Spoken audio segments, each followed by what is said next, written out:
하나님, 생명을 허락하여 주셔서 하나님을 찬양하며 하나님이 기뻐하신 뜻이 무엇인지 분별할 수 있도록 우리들의 발걸음을 성전으로 부르시고 하나님께 영광 돌리며 은혜 받을 수 있는 기회 주심을 감사합니다.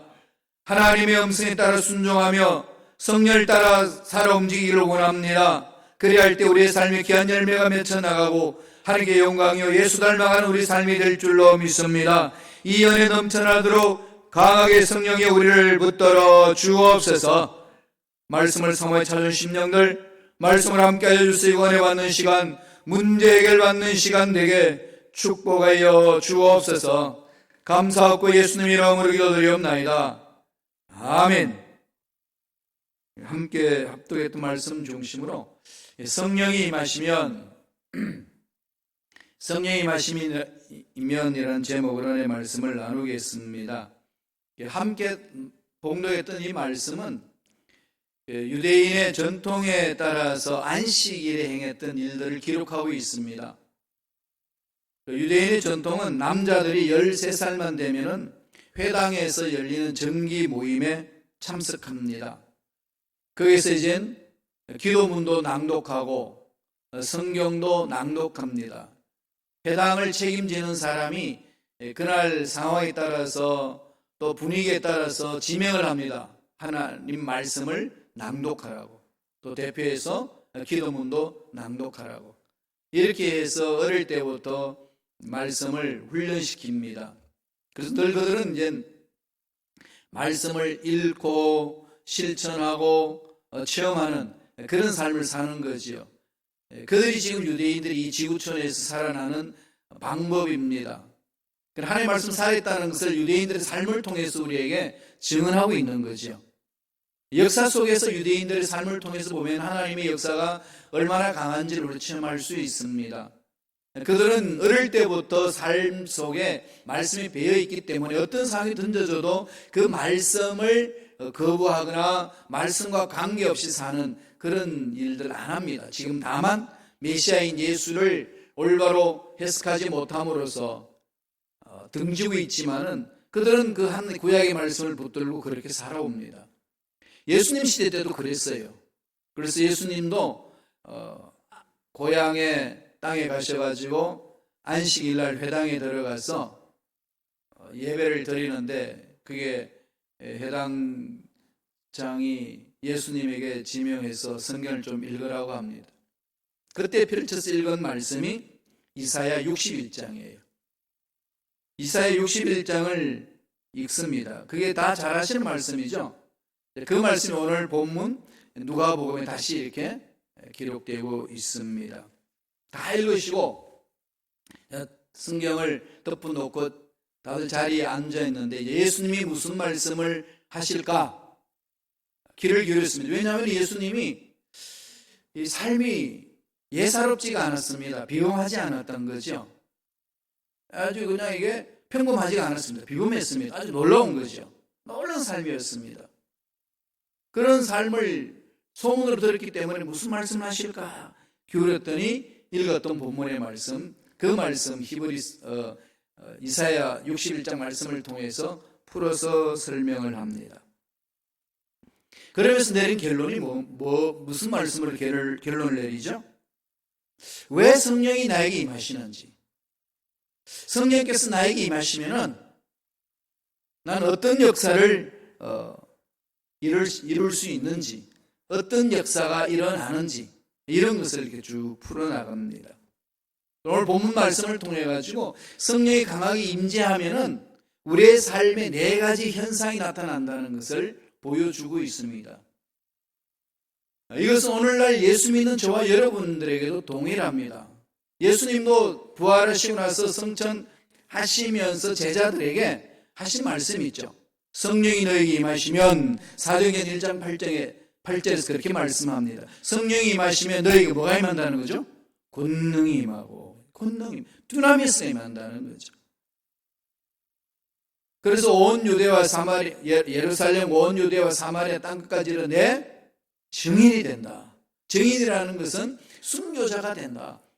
말씀의 은혜를 체험한 자, 성령의 인도함을 받아서 모든 것이 하나님께 집중하니까 세상이라는 문제 때문에 뒤로 물러가거나 주저앉는 일은 없다는 그 말씀을 합니다.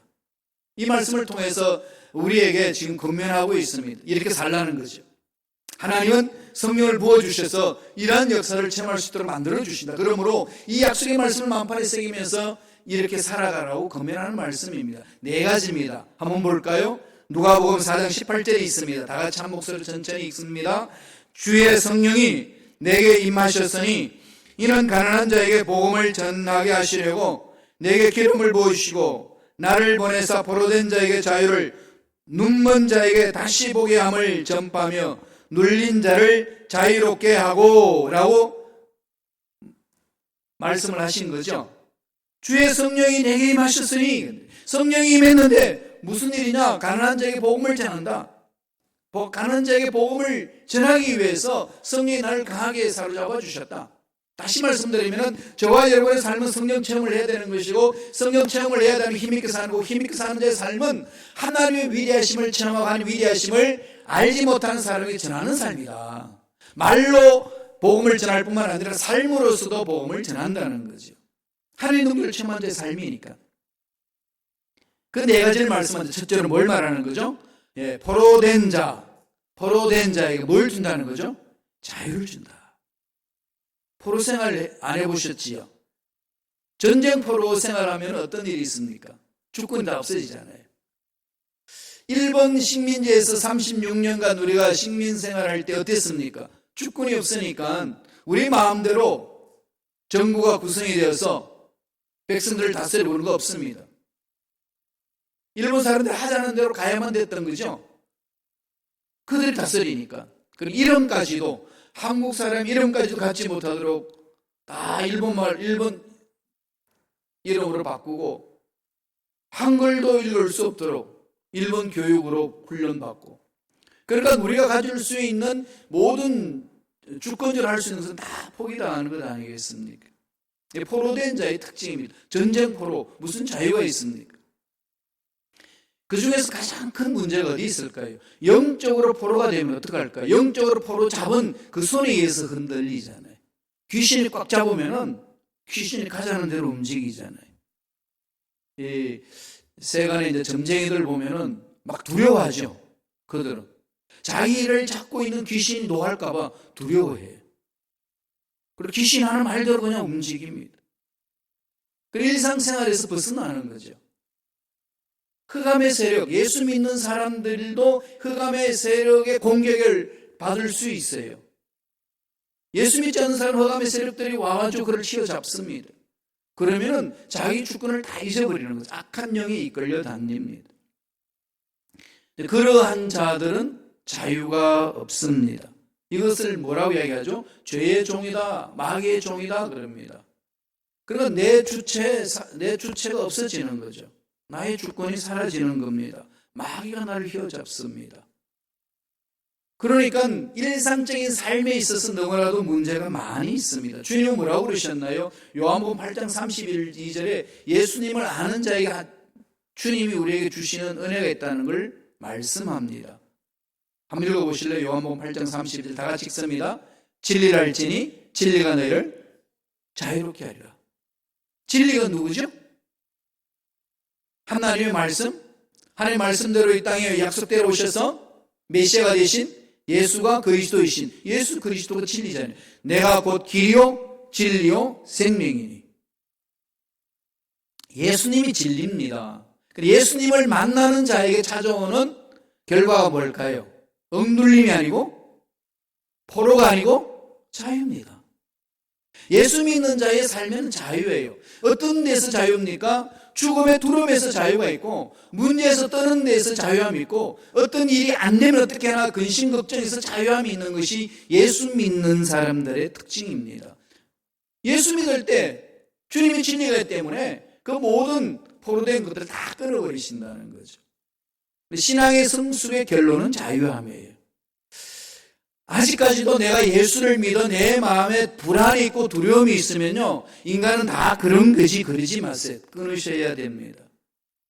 사람의 마음에 불안이 오면은 하나님이 주신 능력을, 하나님이 주신 그 은혜를, 하나님이 주신 그 사랑을 내 속에서 실천해내지 못합니다.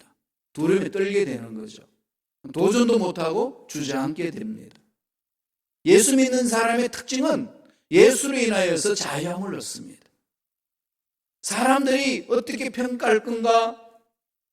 마지막 날에 예수님, 하나님을 만났을 때 나는 그 심판답게 어떻게 설 것인가? 이런 두려움에서 사라지는 거죠. 자유가 있습니다. 예수로 인해서 자유죠. 그냥 아나무인격으로 간다는 것이 아니라 내 인생 내 마음대로 사는 것이 손대지 마, 이게 아니고 예수 안에서 참 자유를 누립니다. 진리 안에서 자유를 누리는 거죠. 곧 그것은 기차가 철로 위에서 자유롭게 다니는 것처럼, 배들이 물 위에서 자유롭게 다니는 것처럼 하나님의 약속의 말씀이 굳건히 있어서 주님이 인도하신 대로 순종하며 나아간다는 겁니다. 바로 성령께서 그 일을 하신다는 거죠. 자유함이에요. 자유합니다. 돈에 매이지 않습니다. 세상 명예에 매이지 않아요. 세상 쾌락에 매이지 않습니다. 자유롭습니다. 그게 예수 믿는 사람의 특권이에요. 죽음마저도 짓밟아버리고 죽음에서 자유한 자의 삶은 죽음에서 승리했는데 이 세상에 두려울 문제가 있겠습니까? 그래도 불구하고 어떤 문제가 일어나면 두려움이 찾아오죠. 이유는 뭘까요? 우리는 감정을 가지고 있기 때문에 그렇습니다. 그래서 잠언서에서 뭐라고 그랬나요? 무릇 지킬 만한 것보다 더욱 내 마음을 지키라. 이 마음, 감정을 어떻게 지킨다는 거죠? 늘 성령에 사로잡혀야 돼요. 늘 성령과 함께 말씀이 있어야 됩니다. 날마다 십자가를 바라보셔야 돼요. 그래서 말씀을 자꾸 묵상하시고 성령을 사모하시고 십자가를 바라보세요. 십자가는 나의 모든 죄를 다 씻어주시고 나를 구원시켜 주시고 하나님의 자녀로서 삼아주시고 하나님이 예비하신 모든 복을 누릴 수 있는 특권을 주셨던 그 은혜입니다. 그것을 자꾸 바라봐야 되지, 나를 괴롭히는 사람을 바라보고 내 인생의 앞에 놓여있는 문제를 바라보고 지금 나의 연약함 때문에 아무것도 할 수 없다는 사실에 자꾸 집중하다 보면 하나님 능력은 다 도망가 버리고 내 앞에 놓여있는 문제가 너무나도 크기 때문에 그 문제가 나를 잡아서 삼킬 것만 같습니다. 직장생활도 마찬가지고 사업도 마찬가지입니다. 인간관계도 마찬가지예요. 그건 끊임없이 마귀들은 우리의 감정을 건드려서 그렇게 넘어지도록 유도하고 있습니다. 그러나 그럴 때마다 말씀을 붙드세요. 오늘 예수님이 분명히 말씀하셨죠. 성령이 임하시면 무슨 일이 난다고요? 포로된 자에게 자유를 줍니다. 참 자유를 맛보시는 저와 여러분 되기를 축원합니다. 신앙의 성숙의 완성은 자유함이 있어요. 두 번째 성령이 임하시면 뭘 우리에게 나타난다고 말씀하시나요? 눈먼 자가 다시 본다는 거죠. 눈이 멀었는데 다시 봐요. 이게 육체적으로 눈이 멀어서 보는 치유의 손길이 말 뿐만 아니라 하나님이 나를 창조하셨고 하나님의 형상을 입었고 하나님이 나를 통해서 하시고자 하시는 그 놀라운 계획들을 예수 믿기 이전에는 몰랐는데, 성령께서 내 눈을 뜨기 전에는 몰랐는데 예수를 믿어 성령이 나를 사로잡아 주니까 깜깜했던 영적인 눈이 확 뜨여진다는 거죠. 이 세상은 눈에 보이는 대로 움직이는 게 아니지 않습니까? 눈에 보이지 않는 세계에서 다뤄집니다. 이 세상의 참 행복을 맛보시려면 이 세상을 다스리는 그 영적 세계에서 참 은혜를 체험해야만이 이 세상에서 참 행복을 맛볼 수 있습니다. 영원한 세계가 이 한계된 우리 피조물 세계를 다스리기 때문에 그렇습니다. 다시 말씀드리면 하나님의 나라가 피조된 이 세상을 다스립니다. 즉 하나님의 뜻이 하늘에 이루어진 것 같이 땅에서 이루어지는 겁니다. 그러므로 이 땅에서 하나님의 예비하신 복을 마음껏 누리고 하나님 은혜 속에 살고 나누기를 원하면 그 은혜를 주시는 하나님께 집중해야 된다는 거죠. 따라서 문제 있으면 자꾸 문제, 아까도 말씀드렸듯이 집중하지 마시고요. 이 모든 문제를 푸신 하나님의 능력을 집중하시기 바랍니다. 그 속에 들어가셔야 돼요. 하나님과 나의 관계입니다. 가장 우리 신앙생활의 어려운 점은요, 나와 너의 문제점이 아니고요, 하나님과 나의 관계의 문제예요. 이 문제만 정확하게 해결되고 하나님과 나의 관계가 합일됐다는 그 은혜가 있으면, 체험이 있으면요, 나와 너의 문제도, 나와 세상의 문제도, 나와 나 자신의 그 모든 문제도 치유받을 수 있어요. 그게 성령께 베풀어 주신 은혜의 능력입니다. 그리고 진리를 할지는 진리를 자유케 하신다는 말씀은 그래서 우리 삶에 그 자유가 주어진다는 그 말씀이에요. 우리 한번 읽어보죠. 누가복음 4장 18절. 이 말씀 너무나도 중요합니다. 이사야 61장 나오는 말씀입니다. 자, 다 같이 읽습니다. 주의 성령이 내게 임하셨으니 이는 가난한 자에게 복음을 전하게 하시려고 내게 기름을 부으시고 나를 보내사 포로된 자에게 자유를, 눈먼 자에게 다시 보게 함을 전파하며 눌린 자를 자유롭게 하고 눈먼 자에게 다시 보게 함을. 하나님의 능력이 임하니까 눈이 깜깜했는데 보이는 거지요. 영적 세계가 보이기 시작하면은 이 세상의 문제는 끝나는 거 아니겠습니까? 하나님께서 함께 하시는 그 손길은요, 이 세상의 어떤 문제도 막을 수가 없습니다. 영의 눈이 깜깜한 거죠. 이게 하나님의 은혜 안에서 어떤 문제를 바라보면은 아무 문제도 아닌 것처럼 풀어지는데 하나님의 은혜가 없으면 그 문제가 너무 큰 거죠. 오병이의 기적을 일으킬 때 그 사건만 봐도 그렇지 않나요? 빌립은 안 되는 건 찾아갑니다. 그러나 안드레는 안 되는 상황 속에서도 되는 길을 찾습니다. 영적인 눈이 뜨여 있는 자와 영적인 눈이 뜨여 있지 아니한 자의 차이라는 겁니다. 하나님의 말씀은 우리의 생각을 바꿔줄 뿐만 아니라 우리의 영적인 눈을 뜨게 해주십니다. 성령께서 나의 마음을 사로잡으면 깜깜했던 영적인 눈이 열리기 시작하는 거죠. 영의 세계가 열리기 시작합니다. 하늘문이 열린 은혜를 체험하는 거죠. 하늘문이 열려야 이 세상의 문제 해결되는 것 아니겠습니까? 영적인 시력이 회복되어야 된다는 거죠. 우리가 안경을 끼는 이유는 너 안 보이니까. 잘 안 보이니까 눈 검사하고 그 시력에 맞게끔 안경을 끼는 것 아니겠습니까? 영적 세계가 안 보이니까 깜깜한 거죠. 그러니까 자꾸 이 세상에서 하나님과 상관없는 엉뚱한 짓을 할 때가 너무나도 많습니다.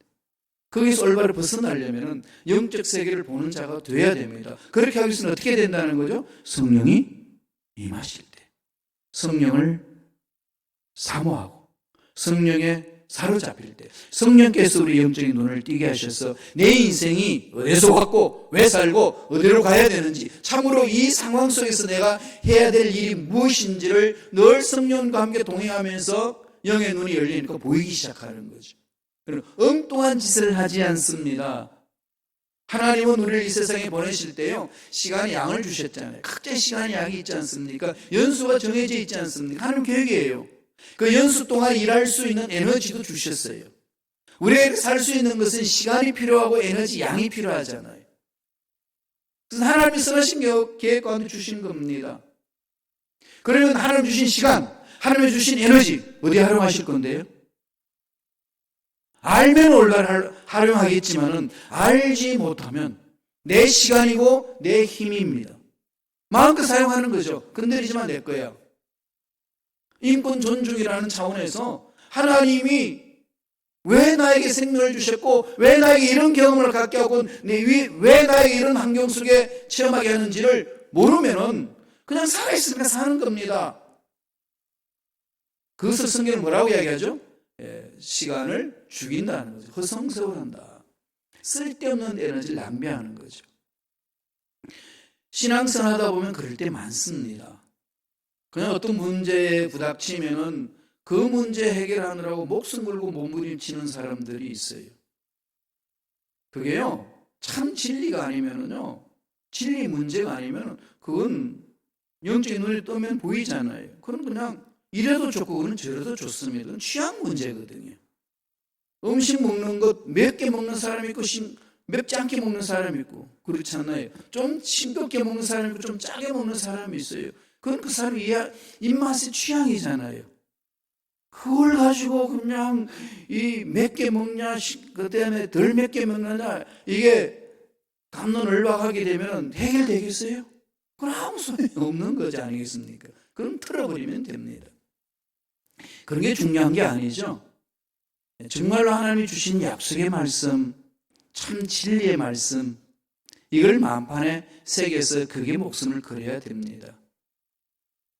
교회 공동체에 일어나는 모든 문제들은요, 거의 80%가요, 비본질적인 문제입니다. 이래도 좋고 저래도 좋은 것, 서로 가치관의 차이들 때문에 아니면 취향 때문에 일어나는 문제들의 사소한 문제에 마음 다 뺏깁니다. 그래서 정말로 진리를 위해서 싸우는 문제가 거의 없어요. 교회가 갈라지는 거 보면요, 정말로 진리 때문에 목숨을 걸고 교회를 고소하고 다음에 교회를 쪼개고 이런 일들이 거의 없습니다. 그저 감정 싸움이에요. 시간을 딴 데 낭비하고 에너지를 딴 데 낭비하고 난 결과라는 거지요. 이런 것들을 어떻게 알 수 있나요? 분별해야 합니다. 영안이 열려야 돼요. 영안이 열리지 아니하면은 그거 모릅니다. 그 실질적으로 중세는 그랬어요. 이게 이제 교회에 있는 물이 성수잖아요. 성수라고 그래요. 거룩한 물이죠. 이 거룩한 물에 파리가 빠졌어요. 그 논쟁이 붙었습니다. 거룩한 물에 파리가 빠졌으면은 이 물이 부패된 거냐, 파리가 거룩해지냐.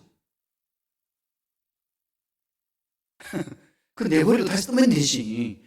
뭐가 물이 타락 부패됐고 파리가 거룩해졌나, 이 논쟁이 왜 필요합니까? 사실 그랬어요. 바늘 위에 천사가 몇 명이 앉을까? 그 논쟁이 붙었습니다. 이런 쓸데없는 것에 시간 다 뺏기고요. 참으로 하나님이 기뻐하시는 그 일을 하지 못해서 중세가 어두운 새로 마감하지 않습니까? 오늘 현대 그리스도인들이 그럴 수 있다는 거예요. 영적인 눈이 안 뜨이면은요, 엉뚱한 것에 몇 시간, 마음 다 뺏기고, 시간 다 뺏기고, 완전히 녹초가 되는 거죠. 그 마귀 장난들이에요. 그것을 아시려면 영적으로 분별하셔야 돼요. 성령이 임하면 다시 보게 한다. 영의 시력을 가지시기를 바랍니다. 2020년 하나님 주셨잖아요. 어떻게 살 것이냐? 그죠? 이거 매순간 하나님께 물으면서 찾아가셔야 돼요. 성령의 기름 부으심이 있으면 우리 영안이 밝힙니다. 밝아집니다. 그러면 어떻게 살 것인지 보이거든요.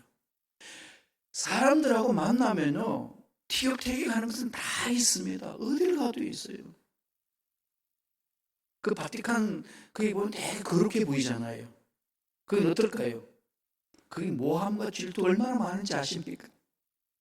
암살당하기도 하고 이런 일들이 필비자인데 어딜 가나요? 지상의 교회에서는요, 그런 티격태격이 늘 있습니다. 그럼 이미 전자하고 들어가셔야 돼요. 거기서 우리가 해야 될 일은 영적으로 눈이 밝아야 돼요. 분별해야 됩니다.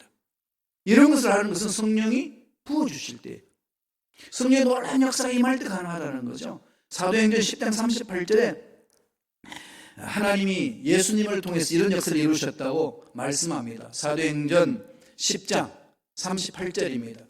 우리 다 같이 한 목소리로 읽어볼까요? 자막 나오죠? 다 같이 읽습니다. 하나님이 나사렛 예수에게 성령과 능력을 기름 붓듯 하셨으니 그가 두루 다니며 선한 일을 행하시고 마귀에게 눌린 자를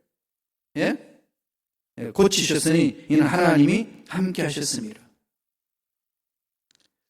하나님이 고쳐주시는 거죠. 우리 영안을 밝히시고 고쳐줍니다. 이게 이제 성령이 임하는 세 번째 단계예요. 성령께서 강력하게 임하시면 눌린 자들을 치유하시는 거죠. 눌린 자들을 이끌어 주십니다. 이 흑암의 세력에 눌리면 어떤 약을 줘도 그게 약으로 해결되지 않습니다. 그리고 그 눌림에서 벗어날 수 있는 것은 성령께서 그를 사로잡아줘야만이 그 눌림에서 벗어날 수 있어요. 그래서 성령께서 내 마음을 잡아줘서 내 마음이 강해야 되거든요. 그러니까 내 마음이 강해야 외부에 어떤 세력이 들어와도 눌리지 않고 자유함을 얻을 수 있어요. 그걸 다른 말로 말하는 거죠. 내공이 강해야 됩니다. 여러분, 왜 마음에 상처가 생기죠? 마음이 약하면 상처 생겨요. 마음이 강하면요, 무슨 소리를 말해도 어떻게 하죠? 상관없죠? 예. 무슨 소리가 들려도 상관하지 않습니다. 하나님의 은혜가 내 마음속에 있으면 그것까지 그냥 튕겨버립니다. 그런데 내 마음에 아픔이 있고 연약해지면 아무것도 아닌데 내 마음을 강타하지 않습니까? 그럼 우리가 마음이 강해야 되거든요. 마음이 강하려면 스스로 내 마음을 강하게 하자고 아무리 외쳐도 마음이 강해지던가요? 그게 안 되잖아요. 그리고 오늘 주님이 뭐라고 말씀합니까? 성령이 내게 임하셨으니 나는 마음이 강하고 눌린 자를 자유케 하고 그래서 성령 체험한 사람들은 그 눌림에서 벗어날 수 있는 거죠. 성령 충만하게 되게 되면 외적으로는 은사가 나타나지만 내적으로 뭐가 일어날까요? 성령의 열매가 있습니다. 성령의 열매라는 게 뭘까요? 예수님을 닮아가는 거죠. 예수님의 인격을 말합니다. 그 다른 말로 말하면 내 내면의 세계가 강해지는 거죠. 더 쉽게 그냥 우리나라 말로 한마디로 말하면 내공이 강해지는 겁니다. 내공이 강한 거죠.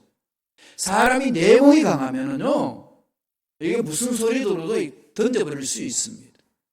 근데 내 마음이 약해지면은 그걸 걸러내지를 못해요. 근데 내 마음을 어떻게 강할 수 있느냐? 딱 한 방법입니다.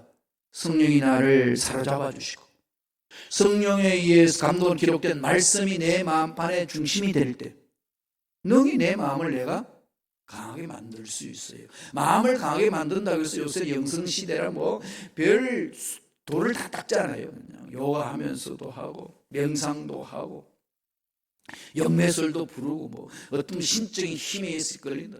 뉴에이지 운동이라고 그래가지고 어떤 새로운 그 세계를 바라본다. 별짓 하지만 그게 출처가 어딘지 뭔지도 모르고 그냥 그걸 받아들이면 어떻게 되겠어요? 이 시대 때 정말 필요한 이 영성시대 뭐겠습니까? 바로 오늘 약속의 말씀 주셨듯이 하나님의 영, 거룩한 영을 사모하는 거예요.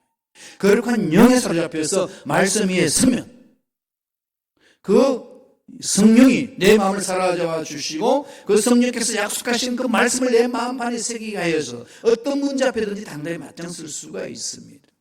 그게 성령 충만한 사람의 결과예요. 내공이 강해요. 자꾸 내공이 강할 수 있도록요, 성령을 사모하시고 말씀 위에 서시고 성령이 나를 내 마음을 붙들어 주시고 성령께서 약속하신 말씀, 하나님 약속하신 말씀에 흔들리지 않는 마음을 허락하여 주옵소서. 그렇게 자꾸 집중해 나가셔야 돼요. 그게 쌓여야 됩니다. 기도가 쌓이고 쌓이면은요, 어느 순간에 그 내공이 강해져요.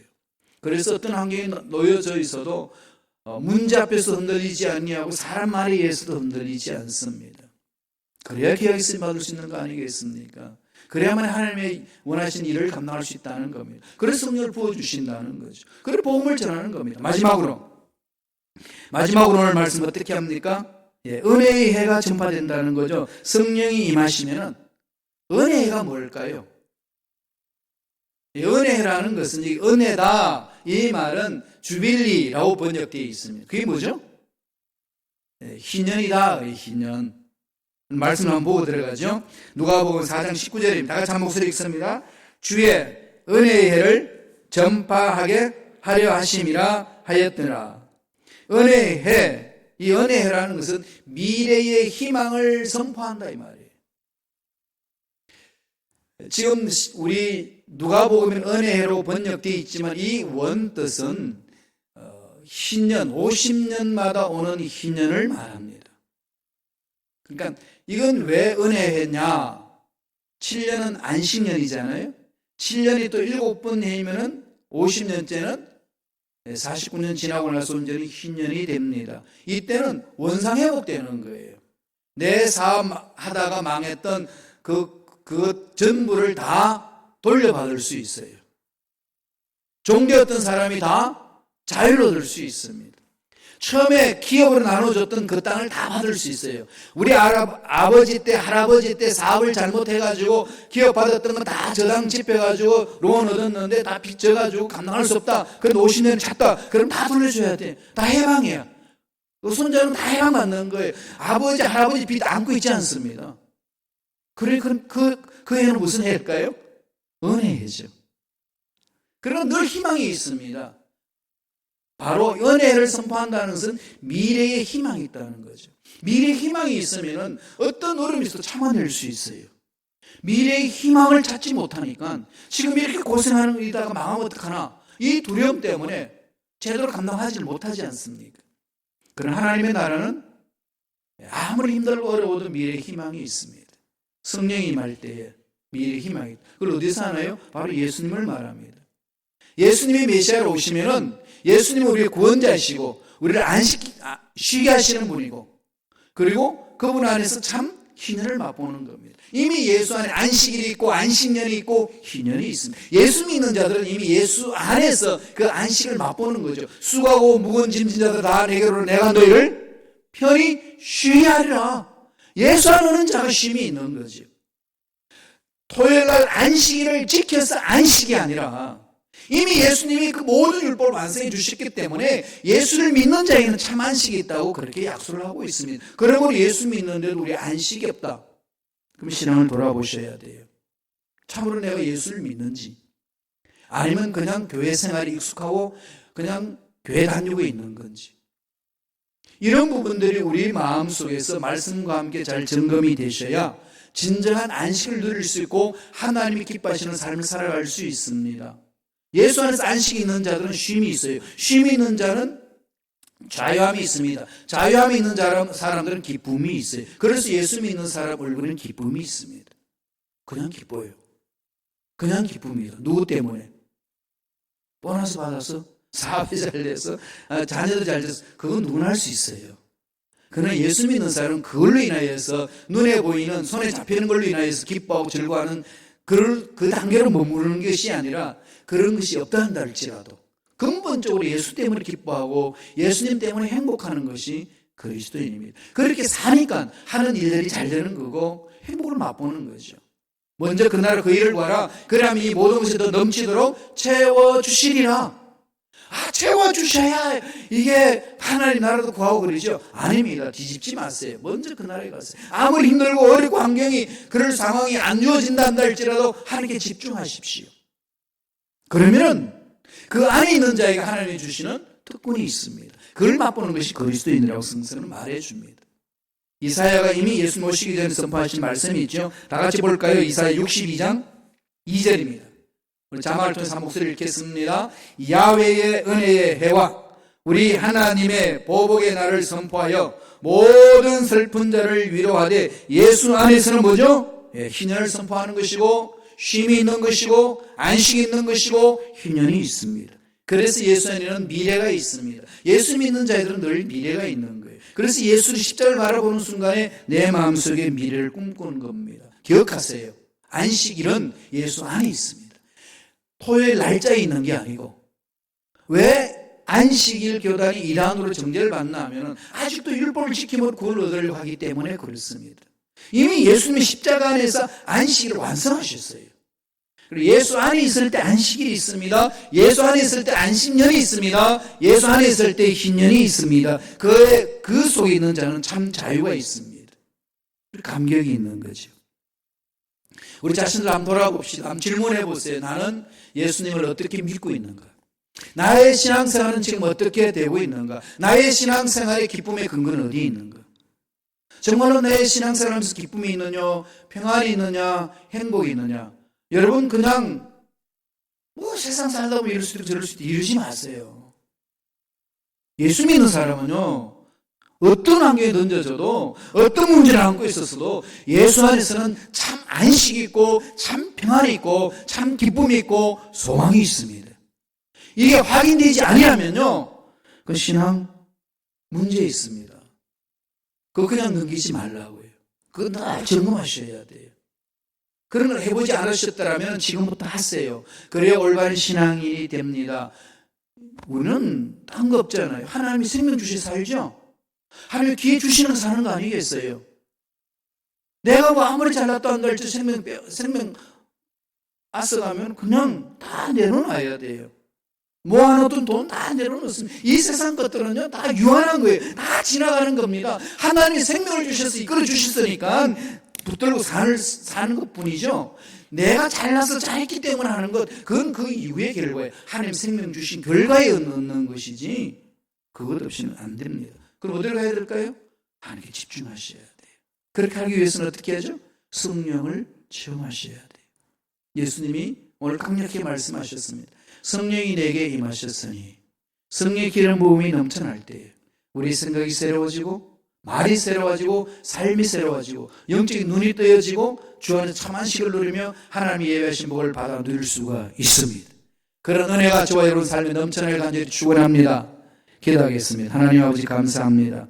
오늘도 우리에게 생명 주셔서 아버지 말씀을 들을 수 있도록 길을 주시니 감사합니다. 말씀을 붙들고 나아갑니다. 성령이여 오셔